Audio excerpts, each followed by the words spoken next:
ప్రతిఘటన టీవీకి స్వాగతం. క్షణక్షణం మీకోసం. తెలంగాణలో గ్రూప్ 1 కొత్త నోటిఫికేషన్కు క్లియర్ అయింది. గత నోటిఫికేషన్ను రద్దు చేస్తూ హైకోర్టు ఇచ్చిన తీర్పుపై గత ప్రభుత్వం సుప్రీంకోర్టుకు వెళ్లింది. అయితే రాష్ట్రంలో తాజాగా ఏర్పడిన కాంగ్రెస్ ప్రభుత్వం ఆ కేసును ఉపసంహరించుకున్నది. దీంతో గ్రూప్ 1 కొత్త నోటిఫికేషన్ వేసుకోవడానికి సుప్రీంకోర్టు గ్రీన్ సిగ్నల్ ఇచ్చింది.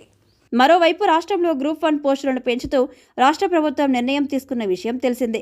గతంలోని 503 ఖాళీలకు అదనంగా మరో 60 పోస్టులను పెంచుతూ ఇటీవల ప్రభుత్వం నిర్ణయం తీసుకుంది. దీంతో మొత్తం ఖాళీల సంఖ్య 563 వరకు ఉండే అవకాశం ఉంది. రాబోయే కొత్త నోటిఫికేషన్ పెంచిన పోస్టులతో కలిపి రానుంది.